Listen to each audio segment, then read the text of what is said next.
রাগ এটা শুধু একটা আবেগ না, এটা একটা আগুন, যেটা যদি আপনি সময় মতো নিভাতে না পারেন তাহলে এই আগুনেই পুড়ে ছাই হয়ে যায় সম্পর্ক, শান্তি, সম্মান, এমনকি নিজের ভবিষ্যতও।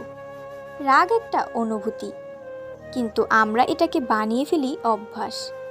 আজকাল মানুষ খুব সহজে রেগে যায়, তুচ্ছ কারণে সম্পর্ক ছিন্ন করে, ছোট কথায় গালমন্দ করে বসে, তারপর একা ঘরে বসে আফসোস করে আমি যদি চুপ থাকতে পারতাম।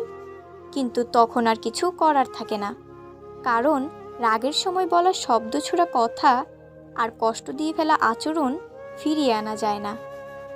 রাগ আমাদের সবার মধ্যেই আছে, কিন্তু রাগকে কে নিয়ন্ত্রণ করে আর কে রাগের কাছে হেরে যায়, সেই পার্থক্যই আমাদের জীবন গঠনের পথ ঠিক করে দেয়। রাগ কখন আসে? যখন কেউ আমাদের অপমান করে, আমাদের ভুল বোঝে, কথা না শুনে উল্টো কথা বলে, আমাদের ওপর অভিযোগ তোলে। আবার রাগ আসে নিজের ভিতরের অক্ষমতা, ইগো আর অহংকার থেকে। আমরা নিজেদের অনেক বড় ভাবি, এবং যখন কেউ সেই ভাবনার সঙ্গে মেলে না, তখন রাগ জন্মায়। কিন্তু আপনি কি জানেন, রাগে কখনো সমস্যার সমাধান হয় না, বরং রাগ সমস্যা আরও বাড়িয়ে দেয়।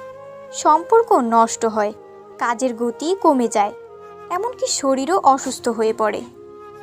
যারা বেশি রেগে যান তারা ধীরে ধীরে হার্টের সমস্যা, উচ্চ রক্তচাপ আর মানসিক বিষণ্ণতায় ভুগে থাকেন। কারণ রাগ আমাদের শরীরের ভিতরে নেগেটিভ হরমোন তৈরি করে, যা আমাদের ধ্বংসের দিকে নিয়ে যায়। তাহলে উপায় কি? রাগের ঔষধ কি? এটা কোনো ট্যাবলেট না, কোনো ডাক্তারের প্রেসক্রিপশন না। এই ঔষধ আছে আপনার ভেতরে, শুধু খুঁজে বের করতে হবে। প্রথমত, যখন আপনি রেগে যান তখন সাথে সাথে চুপ হয়ে যান। কিছু না বলাই সেই সময় সবচেয়ে বুদ্ধিমানের কাজ। আপনি তখন যদি কথা বলেন, আপনি যা মন থেকে বলতে চান না তাও বলে ফেলবেন। এরপর অনুশোচনা আপনাকে কষ্ট দেবে, তাই চুপ থাকুন। পানি খান, কিছুক্ষণ হাঁটুন, স্থান পরিবর্তন করুন, নিজেকে একটু সময় দেন। এটা খুব শক্ত, কিন্তু ধীরে ধীরে অভ্যাস করলে সহজ হয়ে যাবে। দ্বিতীয়ত, বুঝতে চেষ্টা করুন আপনি কেন রেগে যাচ্ছেন। সেটা কি মানুষটা আপনাকে ইচ্ছা করে কষ্ট দিচ্ছে, নাকি আপনি নিজেই অতিরিক্ত সংবেদনশীল হয়ে যাচ্ছেন? অনেক সময় রাগ আসে ভুল বোঝাবুঝি থেকে। কেউ একটা কথা বলল আর আপনি ভেবে নিলেন সে আপনাকে অপমান করেছে, কিন্তু বাস্তবে হয়তো সে আপনার ভালোর জন্যই বলেছিল। তাই পরিস্থিতি বিশ্লেষণ করতে শিখুন।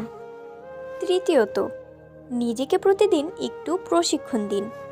প্রতিদিন সকালে 2 মিনিট চোখ বন্ধ করে ভাবুন, আজকে যদি কেউ আমাকে অপমান করে আমি কি করব।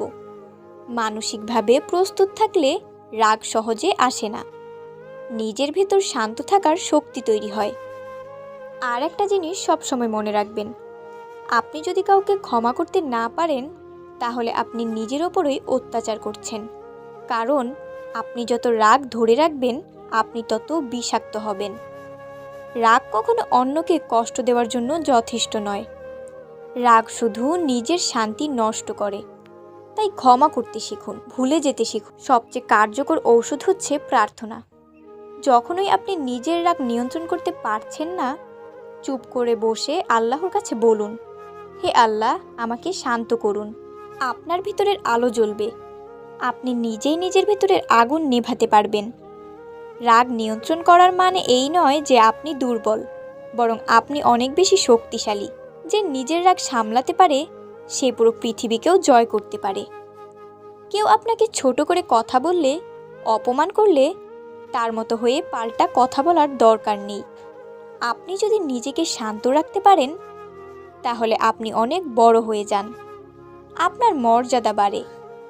আপনার রাগ যদি আপনি এখনোই নিয়ন্ত্রণ না করেন তাহলে একদিন এই রাগই আপনার চারপাশের সব কিছু ধ্বংস করে দেবে। তখন আর কিচ্ছু থাকবে না, না সম্পর্ক, না ভালোবাসা, না মানুষ। থাকবে শুধু একা আপনি আর আপনার ভেতরের পোড়া ছাই। তাই এখনই সিদ্ধান্ত নিন, রাগের বিরুদ্ধে লড়বেন না রাগকে আপন করে সারা জীবন পড়বেন। আজ থেকে নিজেকে বলুন, রাগ নয়, আমি শান্তির মানুষ।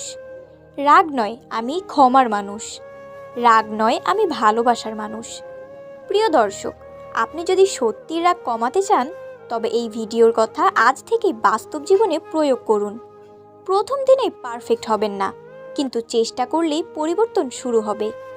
আজকের ভিডিওটি এমন কাউকে পাঠিয়ে দিন যে প্রিয় মানুষটি রেগে গিয়ে সব কিছু নষ্ট করে ফেলছে। হয়তো আপনার একটা শেয়ার, একটা কথাই তার জীবনে শান্তি ফিরিয়ে আনবে। রাগ পুড়িয়ে দেয়, কিন্তু ক্ষমা ও নীরবতা জীবন গড়ে তোলে।